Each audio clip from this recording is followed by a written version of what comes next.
আইসিসির সঙ্গে সম্পর্ক ভালো না থাকায় বিসিবিতে সরকারের হস্তক্ষেপে আসতে পারে নিষেধাজ্ঞা। মন্তব্য ফারুক আহমেদের। ক্রীড়া প্রতিমন্ত্রীর বিচক্ষণ সিদ্ধান্তের প্রত্যাশা।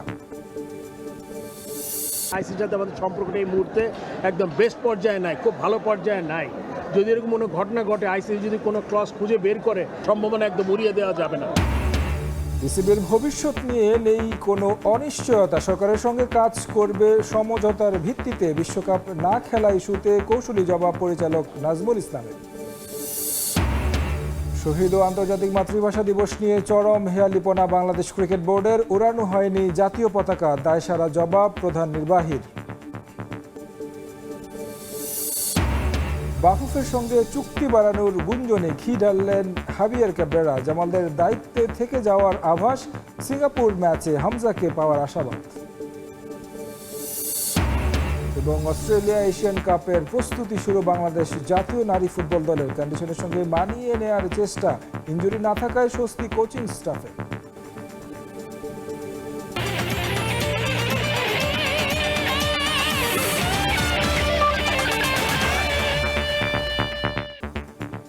শুরু করব ক্রিকেটের খবর দিয়ে। আইসিসির সঙ্গে বিসিবির সম্পর্ক ভালো না থাকায় বোর্ডের সরকারের হস্তক্ষেপ করলে নিষেধাজ্ঞা আসতে পারে, এমন মন্তব্য করেছেন বিসিবির সহসভাপতি ফারুক আহমেদ। তার মতে আমিনুল হক ক্রীড়াবিদ হওয়ায় যে কোনো সিদ্ধান্ত নেবেন ভেবেচিন্তে। নতুন ক্রীড়া প্রতিমন্ত্রী আমিনুল হকের হাত ধরে শুধু ক্রিকেট নয়, দেশের ক্রীড়াঙ্গন পৌঁছাবে কাঙ্ক্ষিত লক্ষ্যে বলেও প্রত্যাশা ফারুকের। ফুটবল দলের সাবেক অধিনায়ক হওয়ায় যে কোনো সমস্যার সমাধান করা সহজ হবে বলেও মত তার। ক্রীড়াঙ্গনের নতুন কান্ডারি আমিনুল হক, সাফ জয়ী দলের সদস্য, সাবেক অধিনায়ক, দায়িত্ব নিয়েছেন নতুন সরকারের ক্রীড়া প্রতিমন্ত্রীর। রাজনৈতিক পালাবদলের সঙ্গে পরিবর্তন আসে দেশের ক্রীড়া সংস্থাগুলোর কমিটিতেও। বিসিবির বর্তমান বোর্ড নিয়ে অসন্তোষ ছিল আমিনুলের। এখন এই বোর্ডে কি পরিবর্তন আনবেন আমিনুল? পরিবর্তন আনলে কি ধরনের সমস্যার মুখে পড়তে হবে সেই প্রশ্ন আছে। বোর্ডের উপর সরকারি হস্তক্ষেপ কিভাবে নেবে আইসিসি? বর্তমানে ক্রিকেটের নিয়ন্ত্রক সংস্থার সঙ্গে বাংলাদেশের সম্পর্কটা মোটেও ভালো নয়। বোর্ডের সহসভাপতির শঙ্কা, অযাচিত হস্তক্ষেপ হলে ক্ষতির মুখে পড়তে পারে দেশের ক্রিকেট। উনি যখন ক্রীড়ামন্ত্রী ছিলেন না, তখন তার স্টেটমেন্ট আর এখনকার স্টেটমেন্টের মধ্যে আমার মনে একটা ফারাক থাকবে, এটা আমি মনে করি। পজিশনে থেকে আপনি এক জিনিস যেটা চিন্তা করেন, তখন আপনার অনেক দিক চিন্তা করতে হয়। আমি শিওর উনি অনেক জিনিস চিন্তা করবে। আইসিসির ব্যাপারটা এই মুহূর্তে বলা ডিফিকাল্ট, তবে আইসিসি আপনি ধরে রাখেন, আইসিসির সাথে আমাদের সম্পর্কটা এই মুহূর্তে একদম বেস্ট পর্যায়ে নাই, খুব ভালো পর্যায়ে নাই। যদি এরকম কোনো ঘটনা ঘটে, আইসিসি যদি কোনো ক্লজ খুঁজে বের করে, তাহলে যদি ওরা কোনো কিছু করতে চায় ওটাও করতে পারে। বাট আমি আসলে এই মুহূর্তে এটা আগাম আমার করা দরকার নেই, বাট সম্ভাবনা একদম উড়িয়ে দেওয়া যাবে না। তবে নতুন ক্রীড়ামন্ত্রীকে নিয়ে আশাবাদী সাবেক বোর্ড প্রধান আমিনুল হক। ক্রীড়াঙ্গনের লোক হওয়ায় কাজ করাটাও সহজ হবে তার জন্য। ফারুকের মতে শুধু ক্রিকেট নয়, ক্রীড়াঙ্গনের প্রতিটি বিভাগেই তার অধীনে ভালো করবে বাংলাদেশ। স্পোর্টসম্যানদের যে রিয়েল অর্থে যে সমস্যাগুলা উনি কিন্তু রিয়েল টাইম বুঝতে পারবে এবং উনি ওইটা অনুযায়ী সে পদক্ষেপ নিতে পারবে। এবং আমার মনে হয় যে উনি আমাদের বাংলা জাতীয় দলের ফর্মার ক্যাপ্টেন অ্যান্ড ফুটবলের, এবং তার সঙ্গে আমরা সার্ক জিতেছি আমরা, এবং আই এম শিওর যে উনি ক্রিকেটের, বাংলাদেশের ক্রিকেটটা একটা অন্য স্তরে নিয়ে যাওয়া উচিত আর কি। এটা শুধুমাত্র ক্রিকেট না, Bangladesh sports as a whole, সব গেমস, আমি সব জায়গায় সে নজর দেবেন, এটি আমার ওনার কাছ থেকে আমার আশা। সাকিব আল হাসানের জাতীয় দলে ফেরা নিয়েও কাজ চলমান বলে জানান ফারুক। ক্রিকেট বোর্ড সবসময় চায় সাকিব বাংলাদেশের পরে খেলুক, যদি ওর ফিটনেস বা সিলেক্টেড হয়। আমার মনে হয় সাকিবের এই জিনিসটা জারি আছে এবং অনেক দূর এগিয়ে গেছে। আমার মনে হয় এটা আপনারা খুব শীঘ্রই একটা হয়তো সংবাদ পাবেন। বাংলাদেশ স্পোর্টস প্রেস অ্যাসোসিয়েশনের ইফতার মাহফিলে উপস্থিত হয়ে এসব কথা বলেন তিনি। উনি একজন ফর্মার ক্যাপ্টেন। তারেক হাসান শিমুল, সময় সংবাদ, ঢাকা। সরকার এবং ক্রিকেট বোর্ড সমঝোতার ভিত্তিতে কাজ করবে এবং সেখানে কোনো ধরনের অনিশ্চয়তা নেই, এমন মন্তব্য করেছেন বিসিবি পরিচালক এম নাজমুল ইসলাম। তবে বাংলাদেশের বিশ্বকাপ না খেলা ইস্যুতে তার জবাব ছিল কৌশলী। এদিকে আমিনুল হককে নিয়ে আসিফ আকবর অশোভন মন্তব্য করলেও বিসিবি এবং যুব ও ক্রীড়া মন্ত্রণালয়ের সম্পর্কে ফাটল ধরবে না বলে আশা ব্যক্ত করেছেন বিসিবির মিডিয়া কমিটির চেয়ারম্যান আমজাদ হোসেন। অন্তর্বর্তী সরকারের সময় গঠিত বিসিবির কমিটি নিয়ে শঙ্কা শুরু থেকেই। বিভিন্ন মহলে গুঞ্জন ছিল নির্বাচিত সরকার এলে ঢেলে সাজানো হতে পারে বোর্ড। বিনা প্রতিদ্বন্দ্বিতায় একাধিক পরিচালক দায়িত্বে আসা সহ 40টি ক্লাবের ভোট থেকে সরে যাওয়ায় নির্বাচন ছিল প্রশ্নবিদ্ধ। নতুন সরকার দায়িত্ব নেওয়ার পর থেকেই সেই গুঞ্জনে মেলেছে ডালপালা। যদিও একটা নির্বাচিত কমিটিতে হুট করেই সরকার হস্তক্ষেপ করতে পারে না, এমনটা হলে আসতে পারে আইসিসির নিষেধাজ্ঞা। আর তাই বেশ ফুরফুরে মেজাজেই পরিচালক এম নাজমুল ইসলাম।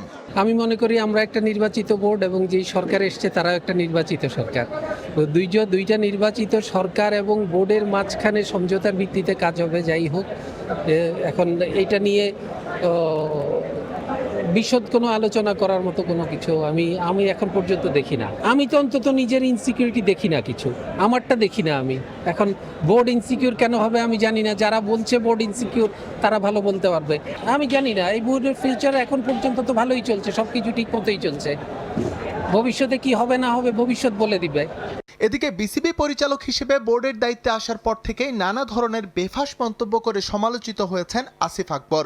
সম্প্রতি আবারও অশোভন মন্তব্য করেছেন তিনি। এবার তা যুব ও ক্রীড়া প্রতিমন্ত্রী আমিনুল হককে নিয়ে। জানিয়ে বিব্রত বিসিবি জবাব দিয়েছে বেশ কৌশলে। ফাটাকেষ্ট কি, এই শব্দটা আমি কোনোদিন ইতিপূর্বে শুনিনি।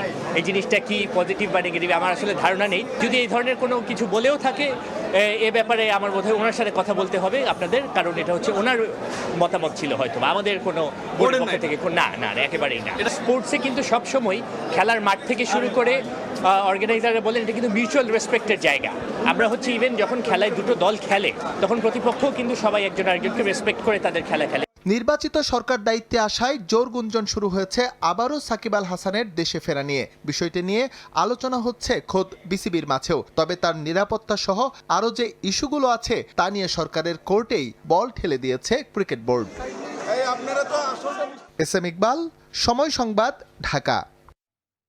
সাকিব আল হাসানকে জাতীয় দলে ফেরাতে প্রয়োজনে আইনি সহযোগিতার হাত বাড়াবে বাংলাদেশ ক্রিকেট বোর্ড। তবে নির্বাচকদের সন্তুষ্ট করতে পারলেই সুযোগ পাবে টাইগার স্কোয়াডে, এমন মন্তব্য করেছেন বিসিবি পরিচালক মুকছেদুল কামাল বাবু।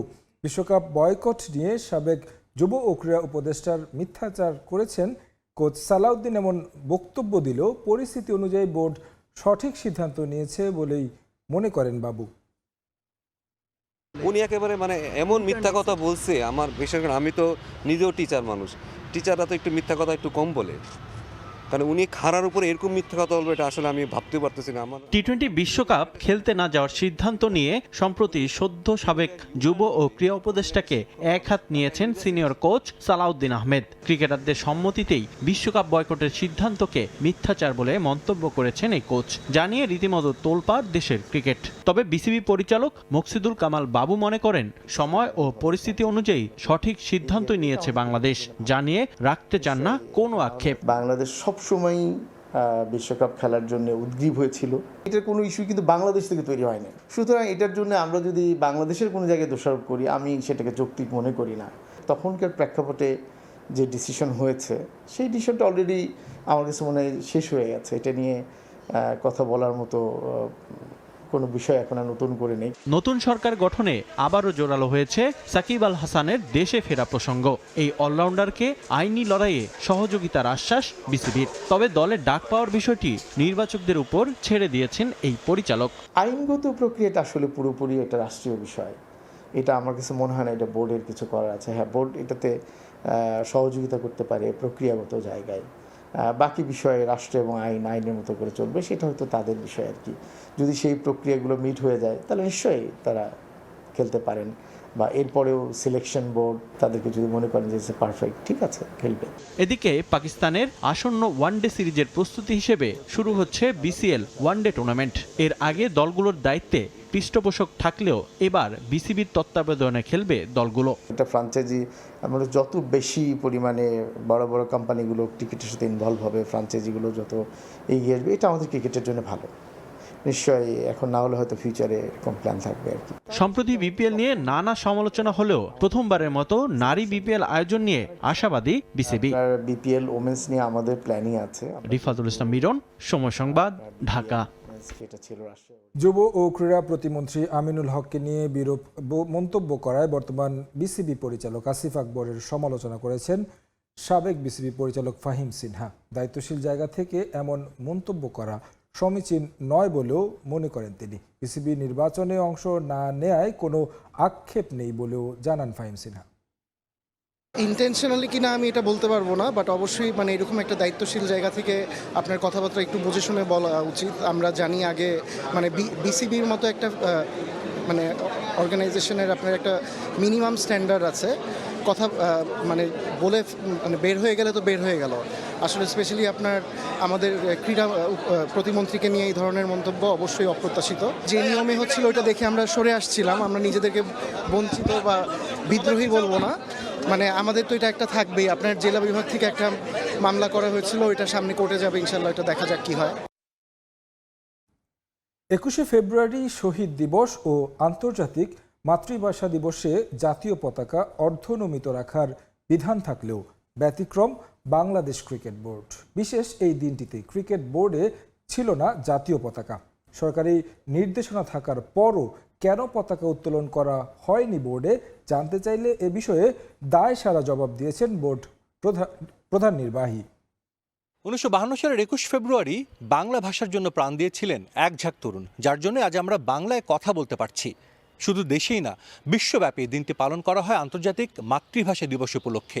এই বিশেষ দিনটিতে সরকারি, বেসরকারি, স্বায়ত্তশাসিত এবং শিক্ষা প্রতিষ্ঠানে জাতীয় পতাকা অর্ধনমিত রাখার বিধান রয়েছে। কিন্তু ব্যতিক্রম বাংলাদেশ ক্রিকেট বোর্ড। স্বায়ত্তশাসিত প্রতিষ্ঠান হলেও এই বিশেষ দিনটিতে পতাকা অর্ধনমিত রাখা তো দূরের কথা, বিসিবিতে উঠছে না বাংলাদেশের জাতীয় পতাকা। ক্রিকেট বোর্ড পরিচালনার জন্য 25 সদস্যের পরিচালনা পর্ষদ রয়েছে, তারপরও যেন অভিভাবকহীন বিসিবি। অথচ রাজধানী ঘুরে দেখা যায় বিভিন্ন সরকারি ও স্বায়ত্তশাসিত প্রতিষ্ঠানে সরকারি নির্দেশনা মেনেই জাতীয় পতাকা অর্ধনমিত রাখা হয়েছে।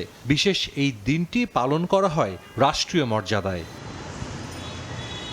কিন্তু বাংলাদেশ ক্রিকেট বোর্ড সেসব নিয়মের তোয়াক্কা করে না। শহীদ দিবসে বিসিবিতে ছিল না কোনো আয়োজন। মূল গেইটে ও কার্যালয়ের বাইরে শুধু দুটি ব্যানার টানিয়েই নিজেদের দায়িত্ব সেরেছে ক্রিকেট বোর্ড। অথচ সরকারের পতাকা বিধিমালায় স্পষ্ট নির্দেশনা আছে, শহীদ দিবসে জাতীয় পতাকা থাকবে অর্ধনমিত।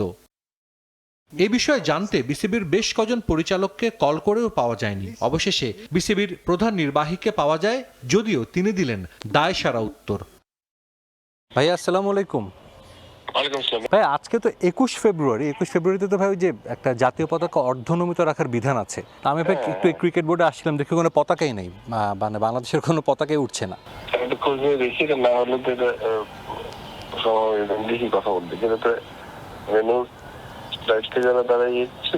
অতীতে তো ভাই সবসময় ছিল দেখেছি, এবারে একটু ব্যতিক্রম দেখলাম যে এবার তো নাই, মানে কোনো পতাকাই নেই। বুঝি না, এটা সব মিস করছেন হয়তো। আমার যেটা মনে হয় যদি না থেকে থাকে, তাহলে তো না থাকার কোনো সুযোগ নেই। যদি বিজয় দিবস দিনগুলোতে এভাবে করে। অতীতে শহীদ দিবসে এমন চিত্র দেখা যায়নি ক্রিকেট বোর্ডে। এবার নতুন নজির স্থাপন করল বিসিবি। সম্প্রতি নানা বিতর্কিত কর্মকাণ্ডে সমালোচিত ক্রিকেট বোর্ড যেন জবাবদিহিতার ঊর্ধ্বে। সাজিদ মুস্তাহিদ, সময় সংবাদ, ঢাকা। বগুড়া শহীদ চান্দু স্টেডিয়ামে ফিরছে ঘরোয়া ক্রিকেটের উত্তাপ। এই ভেন্যুতে 23 ফেব্রুয়ারি থেকে শুরু হচ্ছে বাংলাদেশ ক্রিকেট লিগের ওয়ানডে ফরম্যাট। টুর্নামেন্ট সামনে রেখে শেষ মুহূর্তের প্রস্তুতি চলছে স্টেডিয়ামে। আসরে অংশ নেওয়া দলের খেলোয়াড়রাও শুরু করেছেন অনুশীলন। শাহাদুল ইসলামের ক্যামেরায় আব্দুল আওয়ালের রিপোর্ট।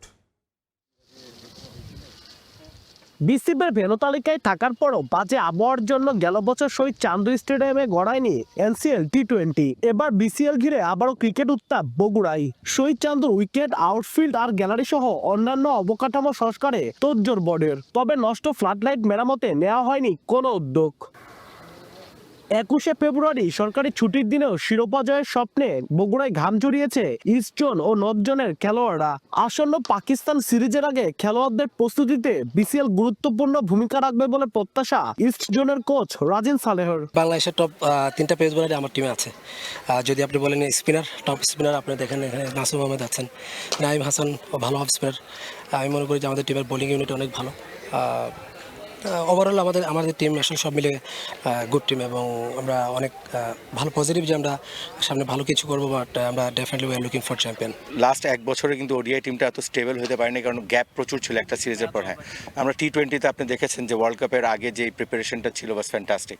মানে অনেকগুলো খেলা ছিল, টিমটা গ্রুম করছে, ম্যানেজমেন্ট কাজ করার সুযোগ পেয়েছে, ক্যাপ্টেন ওই কন্ট্রিবিউট করার সুযোগ পেয়েছে। সো ওইভাবে এখন এই পুরো বছর কিন্তু ওয়ার্ল্ড কাপ মানে 50 ওভার ওয়ার্ল্ড কাপের ইয়ার, তো এখানে দেখবেন যে হয়তো অনেক ক্রিকেট আছে, ওইভাবে করে বাংলাদেশ টিমও গোছায় নেবে। জাতীয় দলের বেশ কয়েকজন খেলোয়াড় থাকায় শিরোপা জয়ের দৌড়ে এগিয়ে নর্থ জোন। অবশ্য তাতে অতিরিক্ত আত্মবিশ্বাসে ভুগতে চান না দলটির কোচ, বরং টুর্নামেন্টে ভালো করতে ব্যাটারদের পাশাপাশি বোলারদেরও চ্যালেঞ্জ নিতে হবে বলে মনে করেন হান্নান সরকার। বলার ব্যাটার দুজনের জন্যই চ্যালেঞ্জ থাকবে, ব্যাটসম্যানদের জন্য চ্যালেঞ্জ থাকবে কীভাবে বড় রান করতে হয়, ঠিক একইভাবে বলারদের চ্যালেঞ্জটা থাকবে কীভাবে বড় রানকে আটকানো যায়। সো বলারদের এক্সপেরিমেন্টাল বা এক্সপিরিয়েন্স যে ম্যাটার করে সেটা এখানে শো করতে হবে তার ভেরিয়েশন এবং তার এক্সপার্টিস দিয়ে। আপনারা বলছেন যে অনেকটা ন্যাশনাল টিমের ছায়া, বাট বিষয়টা হচ্ছে যে নর্থের প্লেয়ার কিন্তু আপনি যদি দেখেন একমাত্র শেখ মাহিদি বাদে কিন্তু সবাই নর্থেরই প্লেয়ার, রাজশাহী রংপুরের প্লেয়ার। সো এটা আসলে কোনো কন্ট্রোলে ছিল না যে ভালো টিম করা বা ন্যাশনাল টিম করা।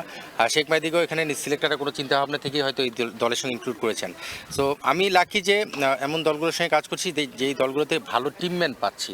ইস্ট ও নর্থ জোনের হাই ভোল্টেজ লড়াই দিয়ে 23 ফেব্রুয়ারি হবে বিসিএল। 3 মার্চ মিরপুরের শেরে বাংলায় ফাইনালের মধ্য দিয়ে শেষ হবে ওয়ানডে ফরম্যাটের এই আসর। আব্দুল আউয়াল, সময় সংবাদ, বগুড়া। অস্ট্রেলিয়ায় পৌঁছে এশিয়ান কাপের প্রস্তুতি শুরু করেছে বাংলাদেশ জাতীয় নারী ফুটবল দল। সিডনির ভ্যালেন্টাইন স্পোর্টস পার্কে টানা 2 ঘন্টা অনুশীলন করেছে লাল সবুজ। কন্ডিশনের সঙ্গে মানিয়ে নেয়ার চেষ্টা করছেন আফিদা ঋতুপর্ণারা।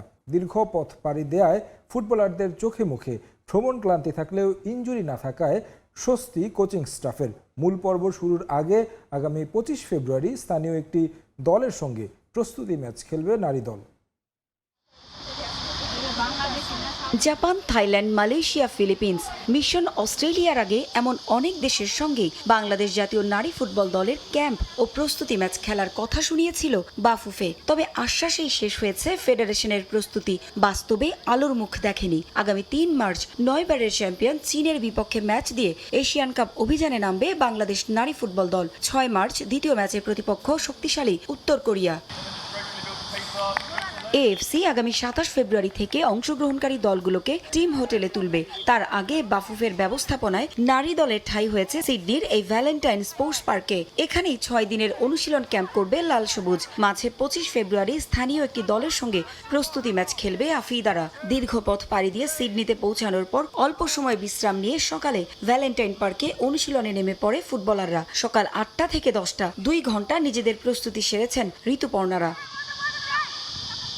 কন্ডিশনের সঙ্গে মানিয়ে নিতে হাতে সময় পাবে ফুটবলাররা। অস্ট্রেলিয়ায় আসার পথে দীর্ঘ ভ্রমণ ক্লান্তি থাকলেও দলে ইনজুরি সমস্যা না থাকায় নির্ভর কোচিং স্টাফ। ভ্রমণজনিত যেই ক্লান্তি সেটা তো আছে প্লেয়ারদের মধ্যে, কিন্তু আল্লাহর রহমতে তেমন কোনো ইনজুরির সংখ্যা আমাদের মধ্যে নেই। আমরা সবাই মোটামুটি ফিট আছে প্লেয়াররা। সো আমরা চেষ্টা করছি এখন ওয়েদারের সাথে মানিয়ে নেওয়ার জন্য। কোচ যেভাবে ইনস্ট্রাকশন দিচ্ছে প্লেয়ারও চেষ্টা করতেছে। আজকে ট্রেনিং সেশনটা মোটামুটি ভালো হয়েছে। এশিয়ান কাপের আগে ভ্যালেন্টাইন স্পোর্টস পার্কের সুযোগ সুবিধায় সন্তুষ্ট গোলরক্ষক কোচ। ভ্যালেন্টাইন স্পোর্টস পার্কের ফ্যাসিলিটিটা আসলে একটা প্রপার ফুটবল টিমের জন্য যত রকমের ফ্যাসিলিটিস দরকার সবই এখানে আছে। সো আমাদের এইটা নিয়ে আসলে কোনো সমস্যায় পড়তে হচ্ছে না। বাংলাদেশ দল গ্রুপ পর্বে তাদের শেষ ম্যাচে আগামী 9 মার্চ উজবেকিস্তানের বিপক্ষে লড়বে। পারভিন আক্তার, সময় সংবাদ। আবারও বাংলাদেশ ফুটবল দলের হেড কোচের দায়িত্ব পেতে যাচ্ছেন হাভিয়ার ক্যাব্রেরা। এমন গুঞ্জনকে একেবারে উড়িয়ে দিচ্ছেন না এই স্প্যানিশ কোচ, বরং অপেক্ষা করতে বললেন 31 মার্চ সিঙ্গাপুরের বিপক্ষে বাংলাদেশের ম্যাচ পর্যন্ত। এদিকে দেরিতে হলেও হামজা চৌধুরীকে সিঙ্গাপুরের বিপক্ষে অনুশীলন ক্যাম্পে পেতে আশাবাদী ক্যাব্রেরা। 16 মার্চ থেকে জাতীয় দলের ক্যাম্প ডাক দিয়েছেন তিনি। এএফসি এশিয়ান কাপ বাছাই সিঙ্গাপুরের বিপক্ষে বাংলাদেশ দলের নিয়ম রক্ষার ম্যাচ, আর সেই ম্যাচ দিয়েই বাফুফের সঙ্গে শেষ হবে হাবিয়ার কাবরেরার চুক্তি। তবে এর মাঝেই ফুটবল পাড়ায় গুঞ্জন উঠেছে কাবরেরার সঙ্গে নাকি চুক্তি আবারও নবায়ন করতে যাচ্ছে বাফুফে। তবে সেই গুঞ্জন একেবারেই উড়িয়ে দেননি স্প্যানিশ কোচ। ক্রীড়া সাংবাদিকদের আয়োজিত ইফতার মাহফিলে এসে কাবরেরা জানান বাফুফের সঙ্গে চুক্তি নবায়ন হচ্ছে কিনা এই প্রশ্নের জবাব পেতে অপেক্ষা করতে হবে এশিয়ান কাপ বাছাইয়ে বাংলাদেশের সিঙ্গাপুর ম্যাচ পর্যন্ত। নতুন চুক্তি নিয়ে আমি এখনই কিছু বলতে চাই না। এর উত্তর জানতে সিঙ্গাপুর ম্যাচ পর্যন্ত অপেক্ষা করতে হবে। সেই ম্যাচের পরই আমরা দুই পক্ষ চূড়ান্ত সিদ্ধান্ত নেব। আমার সঙ্গে সভাপতি তাভিদ আওয়ালের কথা হয়েছে। সিঙ্গাপুর ম্যাচের আগে ভিয়েতনামের বিপক্ষে একটি প্রস্তুতি ম্যাচ খেলবে লাল সবুজরা, যা একেবারে হালকা করে দেখছেন না হাবিয়ার কাবরেরা। দেশের মাটিতে 16 মার্চ থেকে ক্যাম্প ডেকেছেন জাতীয় দলের হেড কোচ। 16 মার্চ থেকে ঢাকায় ক্যাম্প শুরু করব। এখানে 3 থেকে 4টি সেশন আমরা পাবো। আশা করি সব ক্লাবই ফুটবলার ছাড়বে। আমি র্যাঙ্কিংয়ে এগিয়ে থাকা দলগুলোর সঙ্গে খেলতে চেয়েছি। সামনেই সাফ, তার আগে ভিয়েতনাম ম্যাচে আমাদের কঠিন চ্যালেঞ্জের মুখে পড়তে হবে। এদিকে ইনজুরিতে থাকা হামজা চৌধুরী সিঙ্গাপুর ম্যাচ খেলতে পারবে কিনা তা নিয়ে রয়েছে সংশয়। মাঠের বাইরে থাকা হামজাকে মার্চের ক্যাম্পে পাওয়া নিয়ে বেশ আশাবাদী হেড কোচ হাবিয়ার কাবরেরা। আর সমিত সোমকে ক্যাম্পের শুরু থেকেই পাবেন বলে জানান কাবরেরা। হামজার ইনজুরির বিষয়ে আমি খোঁজ খবর রাখছি। আমি আশা করছি ও দ্রুতই সুস্থ হয়ে আমাদের সঙ্গে যোগ দেবে। তার ক্লাবের সঙ্গেও আমাদের যোগাযোগ রয়েছে। তবে সমিতকে আমরা শুরু থেকেই পাচ্ছি। লম্বা ছুটি কাটিয়ে গেল 17 ফেব্রুয়ারি দেশে ফিরেছেন হাবিয়ার কাবরেরা। আপাতত শুরু হতে যাওয়া ঘরোয়া লিগে ফুটবলারদের পর্যবেক্ষণ করবেন কাবরেরা। এরপরেই ঘোষণা করবেন দল। ফাহিম ইসলাম, সময় সংবাদ, ঢাকা। সুপার 8-এর লড়াইয়ে শ্রীলঙ্কার আতিথ্য দেবে ইংল্যান্ড। লঙ্কানরা স্বাগতিক হলেও গত মাসে একই ভেন্যুতে টি-20 সিরিজ জিতেছিল থ্রি লায়ন্স। তাই সে অভিজ্ঞতা আত্মবিশ্বাসী হ্যারি ব্রুকের দল। অন্যদিকে এক যুগ ধরে সেমিফাইনালে না ওঠা শ্রীলঙ্কা ভাগ্য বদল করতে সুপার 8 শুরু করতে চাইবে জয় দিয়ে। পাল্লেকেলেতে ম্যাচ শুরু হবে বিকেল 3:30টায়। গ্রুপ পর্বে 3 জয়ের পরেও এবারের আসরে ফেভারিট নয় ইংল্যান্ড। ব্যাটিং লাইন আপের পারফরমেন্স সন্তোষজনক নয়। বোলিং ইউনিটও প্রতিপক্ষকে ভয় ধরাতে যথেষ্ট নয়। তবুও অনিশ্চয়তার খেলা ক্রিকেটে শিরোপা জিততেই লড়ছে থ্রি লায়ন্স। এবার হ্যারি ব্রুকদের পরীক্ষা কঠিন হচ্ছে আরও। ভারতে গ্রুপ পর্ব শেষ করে শ্রীলঙ্কায় নতুন কন্ডিশনে শুরু করতে হবে সুপার 8-এর লড়াই। সুপার 8-এর প্রথম ম্যাচে অপরিবর্তিত একাদশ নিয়েই মাঠে নামার সম্ভাবনা বেশি ইংলিশদের। তবে টপ অর্ডারে ফর্মে ফেরার বিকল্প নেই বাটলার কিংবা ফিল সল্টদের। যদিও পাল্লিকেলেতে মানসিকভাবে এগিয়ে থাকবে ইংলিশরাই। গত জানুয়ারিতে এই ভেন্যুতে লঙ্কানদের হোয়াইট ওয়াশ করে হ্যারি ব্রুকরা। রোববারের ম্যাচেও সে পারফরমেন্স ধরে রাখতে চাইবে থ্রি লায়ন্স। এই মাঠ আর পিচে খেলার অভিজ্ঞতা আমাদের আত্মবিশ্বাস যোগাবে। ওদের বিরুদ্ধে আমরা বেশ ভালো একটা সিরিজ খেলেছি। প্রত্যাশা রাখছি এই ম্যাচে সেটা কাজে লাগবে। আশা করছি পাওয়ার প্লেতেই কিছু উইকেট পাবো। নিশাঙ্কা যেভাবে খেলছেন তাতে তাকে তাড়াতাড়ি আউট করাটাই আদর্শ। নিশাঙ্কাকে নিয়ে আসলেই ভাবতে হবে ইংলিশ বোলারদের। বিশ্বকাপে দুর্দান্ত ফর্মে 27 বছরের ওপেনার হাতছানি দিচ্ছে বিশ্ব রেকর্ডও। বিশ্বকাপ ইতিহাসের সর্বোচ্চ 50-র মালিক হতে আর 3টি অর্ধশতক প্রয়োজন লঙ্কান সেন্সেশনের। যদিও শ্রীলঙ্কার জন্য চিন্তার কারণ শেষ ম্যাচের অভিজ্ঞতা। নিয়ম রক্ষার হলেও জিম্বাবুয়ের কাছে পাত্তা পায়নি জয়সুরিয়ার দল। সেখান থেকে ঘুরে দাঁড়াতে হবে, টিকে থাকতে হবে সেমিফাইনালে ওঠার লড়াইয়ে। 2014 সালে বিশ্বকাপ জয়ের পর থেকে এই সংস্করণের সেমিফাইনালে ওঠা হয়নি লঙ্কান লায়ন্সের। আয়োজক হিসেবে এবার সে ধারা বদলের সুযোগ, যার শুরুটা হতে পারে ইংলিশদের বিপক্ষে পাল্লেকেলেতে। সাব্বির মিথুন, সময় সংবাদ। রাইজিং স্টার্স এশিয়া কাপের খবর। শিরোপার লড়াইয়ে হাই ভোল্টেজ ম্যাচে মুখোমুখি হবে বাংলাদেশ ও ভারত নারী দল। টুর্নামেন্টে এখন পর্যন্ত অপরাজিত থেকে ফাইনাল নিশ্চিত করেছে বাংলাদেশ। ভারতের বিপক্ষে জয়ের ধারা ধরে রাখতে চান টাইগ্রেসরা, জানিয়েছেন সঞ্জিদা আক্তার মেঘলা। থাইল্যান্ডের ব্যাংককে ম্যাচটি মাঠে গড়াবে বাংলাদেশ সময় দুপুর 2টায়। পাকিস্তানের বিপক্ষে দারুণ জয়ে ফাইনাল নিশ্চিত করেছে বাংলাদেশ নারীরা। টাইগ্রেসদের মাঝে সবচেয়ে বেশি 89 রান সংগ্রহ করেছেন ফাহিমা খাতুন, আর 7 উইকেট শিকার করে সঞ্জিদা আক্তার মেঘলা আছেন সর্বোচ্চ উইকেট সংগ্রাহকের তালিকায় 3 নম্বরে। অন্যদিকে দারুণ ছন্দে আছে ভারতও। তারা একটি ম্যাচ হারলেও ব্যাট বলে ফর্মে আছেন ক্রিকেটাররা। লড়াইটা সহজ হবে না বাংলাদেশের জন্য। প্রতিপক্ষ ভারত বলেই ছাড় দিতে নারাজ টাইগ্রেসরা। খুবই ভালো লাগতেছে। আমরা গ্রুপ পর্বে হচ্ছে 3টা ম্যাচ উইন করার পরে এবং সেমিফাইনালে খুব ভালোভাবে পাকিস্তানের এগেনস্টে উইন করেছি। তো আমরা টিম হিসাবে পারফরমেন্স করার কারণে আমরা এত দূর এসেছি। আমাদের হচ্ছে ইন্ডিয়ার সাথে গেম, সো আমরা চাইবো আমরা যেন টিম হিসেবেই খেলতে পারি এবং টিমের যেভাবে আমাদের রিকোয়ারমেন্ট সেভাবে যেন পারফরমেন্স করতে পারি। আয়োজিত হয়েছে বাংলাদেশ স্পোর্টস প্রেস অ্যাসোসিয়েশনের ইফতার ও দোয়া মাহফিল। রাজধানীর হ্যান্ডবল ফেডারেশনে আয়োজিত হওয়া অনুষ্ঠান রূপ নেয় ক্রীড়া সাংবাদিক, সংগঠক ও ব্যক্তিদের মিলন মেলায়, যেখানে উপস্থিত ছিলেন ক্রীড়া প্রতিমন্ত্রী আমিনুল হক, বিসিবি সহসভাপতি ফারুক আহমেদ, পরিচালক ইফতেখার মিঠু, খালেদ মাসুদ পাইলট, বাফুফের সিনিয়র সহসভাপতি ইমরুল হাসান সহ সভাপতি ফাহাদ করিম। এছাড়াও সাবেক ফুটবলার আব্দুল গফফার, শেখ মোহাম্মদ আসলাম, আলফাজ আহমেদ ও সাবেক ক্রিকেটার হাবিবুল বাশার, মিনহাজুল আবেদিন নান্নু। এছাড়াও উপস্থিত ছিলেন বিভিন্ন ডিসিপ্লিনের ক্রীড়াবিদ ও সংগঠকরা। এর আগে বিএসপি এর আজীবন সদস্য মোস্তফা কামালকে বিশেষভাবে স্মরণ করেছেন সদস্যরা। শিরোপা জয়ের পথে ভালোভাবে টিকে থাকার লড়াই আর্সেনালের। এই ম্যাচে তাদের প্রতিপক্ষ টটেনহ্যাম হটস্পার। রোববার ম্যাচ শুরু হবে বাংলাদেশ সময় রাত 10টায়। এর আগে রাত 8টায় মাঠে নামবে বর্তমান চ্যাম্পিয়ন লিভারপুল। নটিংহ্যাম ফরেস্টের মুখোমুখি হবে অল রেডস। ইপিএলে গেল আসরের শিরোপা জয়ের ফেভারিটের তালিকায় ছিল আর্সেনালের নাম। এবারের আসরেও এখন পর্যন্ত ধরে রেখেছে টেবিলের শীর্ষ স্থান। তারপরও বড্ড দুশ্চিন্তায় গানার্স। দলের সাম্প্রতিক ফলাফল শিরোপার রেসে নাটকীয় মোড়ের আভাস। লিগের সবশেষ ম্যাচে তুলনামূলক সহজ প্রতিপক্ষ উলভসের সঙ্গে পয়েন্ট হারিয়েছে আর্সেনাল। 27 ম্যাচে তাদের পয়েন্ট এখন 58। ঘাড়ে নিঃশ্বাস ফেলছে টেবিলের 2 নম্বরে থাকা ম্যানচেস্টার সিটি। আর্সেনালের প্রতিটা ম্যাচই তাই এখন বেশ গুরুত্বপূর্ণ। একটা হারই ঘুরিয়ে দিতে পারে শিরোপা জয়ের প্রেক্ষাপট। নিজেদের 28তম ম্যাচে গানার্সের প্রতিপক্ষ টটেনহ্যাম হটস্পার। ভালো দল হলেও এবারের মৌসুমে খুবই খারাপ কাটছে টটেনহ্যামের। এখন পর্যন্ত জয় পেয়েছে কেবল মাত্র 7 ম্যাচে, টেবিলে আছে 16 নম্বরে। তবে কঠিন ম্যাচের আগে তাদের কিছুটা স্বস্তি দিয়েছে ঘরের মাঠের পরিসংখ্যান। সব মিলিয়ে 71 ম্যাচে আর্সেনালের 31 জয়ের বিপরীতে 13 জয় পেলেও টটেনহ্যাম হটস্পারের স্টেডিয়ামে হওয়া 31 ম্যাচের মধ্যে 13 জয় পেয়েছে স্বাগতিকরা। যদিও এ মাঠে সবশেষ 2 ম্যাচে 1-1 জয় আছে দু দলেরই, তাই পুরোপুরি চিন্তামুক্ত থাকতে পারবে না কোনো দল। তবে আগের ম্যাচে এগিয়ে থেকেও উলভসের বিপক্ষে 2-2 গোলের ড্রর পর তীব্র সমালোচনা সইতে হয়েছে গানারদের। এমনকি তাদের বটলার্স মানে চাপের মুখে ভেঙে পড়া দল হিসেবে অবহিত করেছেন নিজেদের সমর্থকরাই। এবার সংবাদ সম্মেলনে এর জবাব দিলেন গানার্স বস।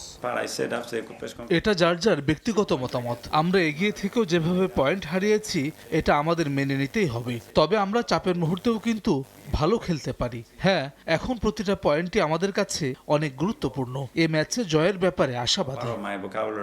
এদিকে এই ম্যাচের আগে মাঠে নামছে বর্তমান চ্যাম্পিয়ন লিভারপুল। নটিংহ্যাম ফরেস্টের মুখোমুখি হবে তারা। এবারের আসরে শিরোপার রেস থেকে অনেকটাই পিছিয়ে গেছে অল রেডস। 26 ম্যাচে 42 পয়েন্ট নিয়ে তারা আছে টেবিলের 6 নম্বরে। অন্যদিকে 7 জয়ে নটিংহ্যাম ফরেস্টের অবস্থান 17 নম্বরে। এছাড়া ম্যাচের আগে শক্তি পরিসংখ্যান সবকিছুতে এগিয়ে থেকে বেশ আত্মবিশ্বাসী লিভারপুল।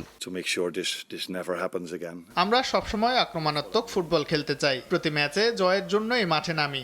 কখনো হয় কখনো হয় না। এই ম্যাচেও আমরা দারুণ কিছু করার লক্ষ্য নিয়ে মাঠে নামবো। তবে কেবল মাঠের খেলা নিয়েই নয়, মাঠের বাইরে সাম্প্রতিক সময়ে রিয়াল তারকা ভিনিসিয়াস জুনিয়রের সঙ্গে বর্ণবাদ ঘটনায় ক্ষোভ প্রকাশ করেন স্লট। তার মতে অনেক হয়েছে, এখন এ ধরনের কাজ বন্ধ করতে সবারই দায়িত্ব নেওয়া উচিত। তামিম হোসেন, সময় সংবাদ। ইংলিশ প্রিমিয়ার লিগের শিরোপার লড়াই এখন তুঙ্গের মাঝেই মাঠে নামছে ম্যানচেস্টার সিটি এবং নিউক্যাসল ইউনাইটেড। আর্সেনাল হোঁচট খাওয়ায় পয়েন্ট টেবিলের শীর্ষস্থানে ফেরার সুবর্ণ সুযোগ সিটিজেনদের সামনে। অন্যদিকে সেরা 10-এ অবস্থান পোক্ত করতে মরিয়া ম্যাকপাইরা। এতিহাদ স্টেডিয়ামে ম্যাচ শুরু রাত 2টায়। আজ রাতে ইতিহাদ স্টেডিয়ামে যখন ম্যানচেস্টার সিটি এবং নিউক্যাসল ইউনাইটেড মুখোমুখি হবে, তখন পুরো ফুটবল বিশ্বের নজর থাকবে নীল অংশে। শিরোপার রেসে থাকা পেপ গার্দিওলার শিষ্যদের জন্য এই ম্যাচটা এখন ডু অর ডাই। গত সপ্তাহে উলভসের বিপক্ষে গানারদের পয়েন্ট ড্রপ সিটিজেনদের মনে নতুন আশার আলো জ্বালিয়েছে। 26 ম্যাচ শেষে 53 পয়েন্ট নিয়ে টেবিলের দ্বিতীয় স্থানে সিটি। শীর্ষে থাকা আর্সেনালের সঙ্গে ব্যবধান কমিয়ে আনার এটাই সেরা সুযোগ। ঘরের মাঠে সিটির রেকর্ড বরাবরই দুর্দান্ত। ইতিহাদের শেষ 12 বার নিউক্যাসলের বিপক্ষে জয় নিয়ে মাঠ ছেড়েছে তারা। এছাড়া ইনজুরি কাটিয়ে দীর্ঘ বিরতির পর আর্লিং হ্যালান্ডের দলে ফেরা সিটির আক্রমণ ভাগকে করেছে আরও বিধ্বংসী। আত্মবিশ্বাসী টইটম্বুর দল নিয়ে তাই স্বস্তিতেই আছেন পেপ গার্দিওলা। নিউক্যাসল সবসময় কঠিন প্রতিপক্ষ। তাদের খেলার ধরন আমাদের জন্য চ্যালেঞ্জিং। তবে হল্যান্ড দলে ফিরছে, সাভিনিও ফিট, যা আমাদের বাড়তি আত্মবিশ্বাস দিচ্ছে। আমরা জানি এই 3 পয়েন্ট আমাদের জন্য কতটা গুরুত্বপূর্ণ। রদ্রিকে নিয়ে আর কথা বলতে চাই না, ওর ইনজুরিটা ভালো না। আমরা চেষ্টা করছি ওকে ফিরে পেতে। তবে নিউক্যাসলকে হালকাভাবে নেয়ার সুযোগ নেই। চ্যাম্পিয়ন্স লিগে ক্যারাবাককে 6-1 গোলে উড়িয়ে দিয়ে তারা জানান দিয়েছে এডি হাউয়ের দল কতটা ভয়ঙ্কর। যদিও ম্যাকপাইদের জন্য বড় ধাক্কা তাদের মাঝমাঠের প্রাণভোমরা ব্রুনো গুইমারেসের ইনজুরি। আগামী 2 মাস মাঠের বাইরে থাকতে হবে তাকে। যদিও অ্যান্থনি গর্ডন এবং সান্দ্রো তোনালিরা সিটির রক্ষণভাগ কাঁপিয়ে দিতে প্রস্তুত। হেড টু হেড রেকর্ডে সিটি এগিয়ে থাকলেও গত নভেম্বরে সেন্ট জেমস পার্কে সিটিজেনদের হারিয়ে চমক দিয়েছিল নিউক্যাসল। শিরোপা জয়ের নেশা বনাম সেরা দশে টিকে থাকার লড়াই, সব মিলিয়ে এক রোমাঞ্চকর 90 মিনিটের অপেক্ষা। ইতিহাদের এই লড়াইয়ে সিটিজেনদের রাজত্ব থাকবে নাকি নিউক্যাসল ঘটাবে কোনো অঘটন, উত্তর মিলবে আজ রাতে। নিয়ন মোহাইমিন, সময় সংবাদ। 2026 সালে নিজের ফুটবল ক্যারিয়ারের ইতি টানতে চান ব্রাজিলের ফুটবল জাদুকর নেইমার জুনিয়র। ইনজুরি জর্জরিত নেইমার ব্রাজিলের এক গণমাধ্যমে নিজেই জানান 2027 সালে তিনি ফুটবলে নাও থাকতে পারেন। সাক্ষাৎকারে এবছরের ডিসেম্বরেই সান্তোসের সঙ্গে চুক্তি শেষ হওয়ার পর সব ধরনের ফুটবল থেকে বিদায়ের ইঙ্গিত দেন ব্রাজিলিয়ান তারকা। সালটা 2009। সান্তোসে 17 বছর বয়সী এক অদ্ভুত প্রতিভার উদয়। কৌশল, পাস, ড্রিবলিং। জাতীয় দলের আলোচনায় আসতেও সময় লাগেনি খুব একটা। ফুটবল বিশ্ব অপেক্ষায় ছিল আরও এক মহাতারকার, কিন্তু একের পর এক ইনজুরি ভাগ্য নেইমারকে হতে দেয়নি বিশ্বসেরা।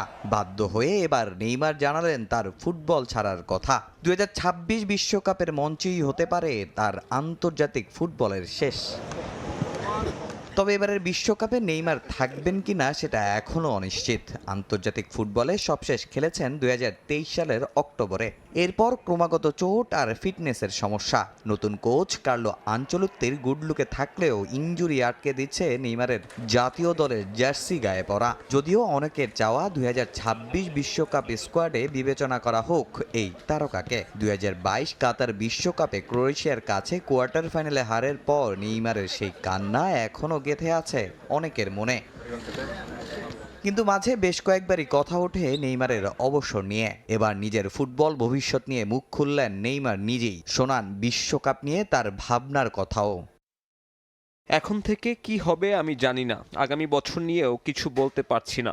সম্ভবত ডিসেম্বর এলে অবসর নিতে চাইব। তবে এ বছরটা আমার এবং ব্রাজিলের জন্য খুবই গুরুত্বপূর্ণ, কারণ এটা বিশ্বকাপের বছর। আমার কাছে এ বছরের গুরুত্ব অনেক।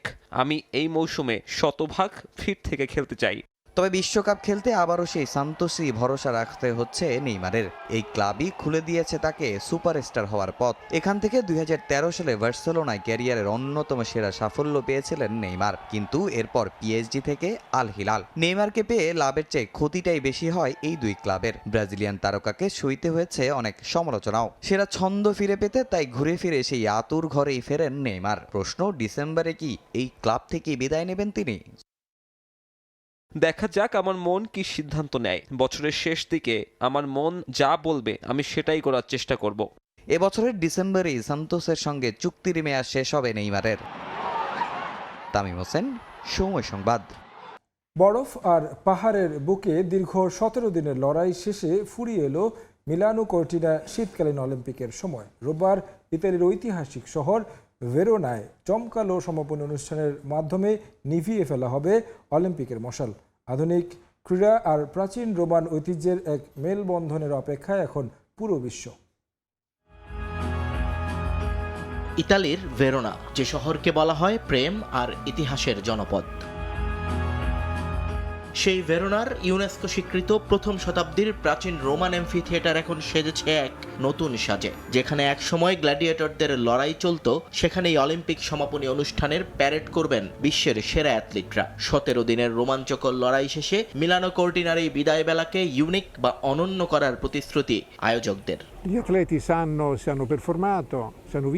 সমাপনী অনুষ্ঠান হলো উপলব্ধির সময়। অ্যাথলেটরা জানেন তারা কতটা দিতে পেরেছেন। এটি বিচ্ছেদের বিষাদে ভরা এক মুহূর্ত হলেও এর ভেতর জড়িয়ে আছে অসাধারণ সব স্মৃতি। অ্যাথলেটরাই হবেন এই অনুষ্ঠানের মূল নায়ক। আমরা এমন এক উৎসব তৈরি করছি যা ভেরোনায় আসা মানুষ কোনোদিন ভুলবে না।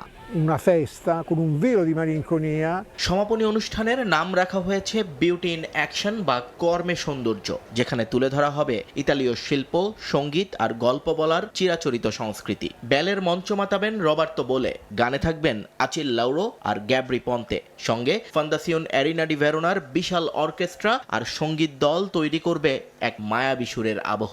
এই পরিবেশনা কেবল খেলাধুলার সমাপ্তি নয়, বরং ইতালীয় আভিজাত্যের এক প্রদর্শনী হতে যাচ্ছে। আমরা চাই মানুষ যখন এই অনুষ্ঠানটি দেখবে তারা যেন বলে এটি আসল ইতালি যা আমরা কল্পনা করি। আমরা চাই বিশ্বকে আবারও আবেগে ভাসাতে এবং কয়েক শতাব্দীর মতো আবারও অনুপ্রেরণার উৎস হতে। জয় পরাজয়ের হিসেব শেষে অলিম্পিক মশাল নিভে যাবে ঠিকই, কিন্তু ভেরোনার এই প্রাচীন দেয়ালে প্রতিধ্বনিত হবে 17 দিনের অদম্য সাহসের গল্প। শীতকালীন অলিম্পিকের এই বিদায় বেলা তাই কেবল শেষ নয়, বরং নতুন এক শুরুর অপেক্ষা। নিয়ন মোহাইমিন, সময় সংবাদ। গাজা উপত্যকায় একটি নতুন ফুটবল স্টেডিয়াম নির্মাণে সহায়তার প্রতিশ্রুতি দিয়েছে ফিফা। ওয়াশিংটনে প্রেসিডেন্ট ডোনাল্ড ট্রাম্পের বোর্ড অব পিসের উদ্বোধনী সভায় বিষয়টি নিয়ে আলোচনা হয়েছে। 9টি দেশের সরকার প্রধান গাজায় ত্রাণ প্যাকেজের জন্য $7 বিলিয়ন দেওয়ার প্রতিশ্রুতি দিয়েছে। অন্য 5টি দেশ আন্তর্জাতিক স্থিতিশীলতা রক্ষাকারী বাহিনীর অংশ হিসেবে সৈন্য মোতায়েন করবে। ফিফা প্রেসিডেন্ট জেরনি ইনফান্তিনো বলেন, কেবল ঘর, বাড়ি, স্কুল, হাসপাতাল বা রাস্তা পুনর্নির্মাণ করলেই হবে না, মানুষের আবেগ, আশা এবং বিশ্বাসকেও পুনর্গঠন করতে হবে। ফুটবল এখানে বড় ভূমিকা রাখবে, তাই গাজায় ফিফা একটি ফুটবল স্টেডিয়াম নির্মাণ করে দিবে।